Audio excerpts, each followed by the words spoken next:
Welcome to W&L Sports Weekly. I'm Jeremy Franklin. This week we'll speak with women's tennis coach Erin Ness, women's lacrosse captain Sammy Yates, and men's tennis captain Michael Holt. But first, a quick look back at the weekend in Washington in the athletics. Women's lacrosse upended two-time defending national champion Salisbury, taking down the Seagulls 9-8 at Wilson Field on Saturday. Later in the day, men's lacrosse suffered a 7-6 defeat to Franklin and Marshall. Both tennis teams picked up a trio of ODAC wins. The men beat Virginia Wesleyan and Emory and Henry at home and scored a road victory over Guilford, while the women's team blanked Hollins, the Marlins, and the Wasps in Lexington. With me in the studio is women's tennis coach Erin Ness. Erin, welcome back to the show. Thank you for having me, Jeremy. I want to go back to the end of February at the indoor national championships in Indiana. The Generals suffered a 5-4 defeat to 7th-ranked Carnegie Mellon. You bounced back to beat Skidmore and Sewanee and finished 5th overall. What did that event tell you about your team's potential for this season? I think that told us a lot about our potential for the year. It showed us that we are a top 10 team, that we belong in that elite group. I think if we had a couple points go our way with Carnegie, we end up winning that match 5-4. I mean, that's how close it was. And so to bounce back after that loss and defeat two highly ranked teams shows that we have a lot of resiliency and that we have nothing but great things to look forward to for the rest of the season. Washington and Lee has a tremendous senior class. You've already got 3 All-Americans in that group. What have they meant to your program? I mean, they've meant a lot to this program. I think they've really kept this program on the map. We've always had a history of success here, and they've just been able to continue that success.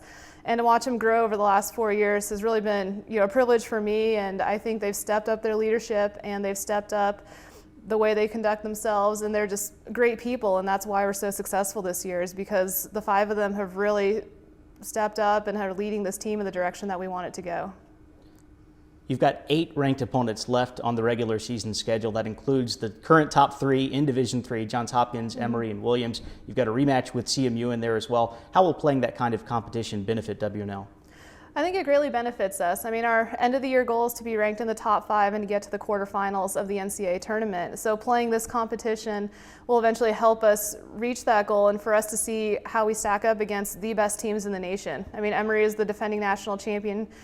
Johns Hopkins is the ITA indoor national champion, and then Williams has won 5 in a row. So for us to go in there and to beat those teams, which I honestly believe we have the talent to do, shows us that we are capable of being one of those top 5 teams. We've mentioned at least one of the Generals' goals for the rest of the year, but what are your expectations for Washington and Lee this spring? I think I have high expectations because of the talent that we have. I know that we belong in that elite group, and I know that we can have a great season. But ultimately, overall, I want us to have a great year and to be able to look back on it and say, I have no regrets. And that's really our end goal. Erin, thanks for joining us here. Best of luck the rest of the spring. Great, thank you for having me. I'm joined now by Sammy Yates, senior lacrosse captain from Ridgewood, New Jersey. Sammy, welcome to the show. Thanks for having me. Good to be here. What does Saturday's win over Salisbury mean to the team and to the program? It was a huge win for us. We haven't beat them in over 10 years, certainly not when I've been here. And they're, 2-time defending national champions. And especially since from falling to F&M last weekend before that, we definitely needed this win to boost our confidence and show that we can compete out of conference this season. So we're definitely really pumped about beating them.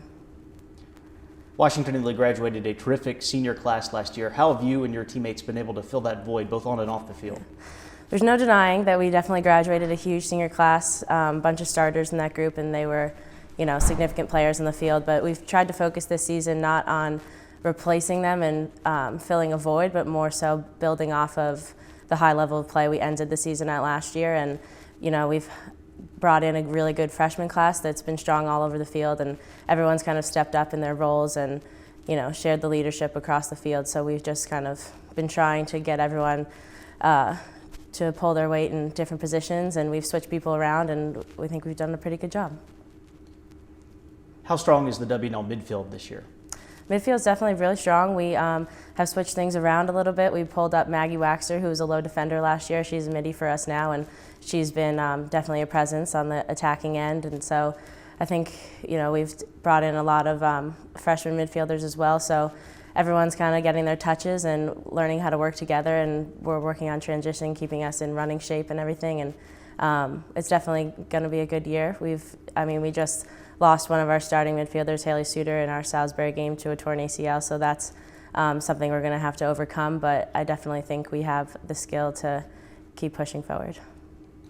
The Generals were picked to win another ODAC championship this season. You'll have plenty of teams gunning for you, including a Randolph-Macon squad that gave you a scare in the conference semifinals last year. What are the keys to winning another conference championship? Well, every year I've been here, at least Coach O'Brien always says, we're going to have a target on our backs this season. We're not just going to win because it says Generals on our jersey, and things aren't going to be handed to us. And so we're just trying to follow the game plan for the year, take every game one game at a time, and don't look at certain games holding them over others, and just take the game plan one game at a time. And we're just going to have to step it up. And we're not seeing Roanoke this week, but other conference games are just as important. And yeah. Sammy, thanks for joining us. Best of luck the rest of the year. Thank you. Here with me now is Michael Holt, junior tennis captain from Henrico, Virginia. Michael, welcome back to the show. Thank you for having me. You've earned All-America honors in doubles each of the last 2 years with Taylor Shamshiri. You're now playing with Christopher Hu, and you guys are 9-2 on the season. How have you adjusted to playing with a new doubles partner? Well, having played the last 2 seasons with Taylor, I knew that playing with a new partner this year would take some getting used to for sure. But honestly, Chris has made the transition as smooth as possible. He's an incredible player and a good friend of mine, which has made it easier to adjust. And I mean, we've been working really hard to be comfortable out there together on the court, so I'm hoping that we can have continued success this year. Due to the weather and the compressed spring schedule, you've had to play a lot of your ODAC matches indoors and only to completion, meaning that a lot of singles matches don't get finished. Has that been tough for the team to deal with?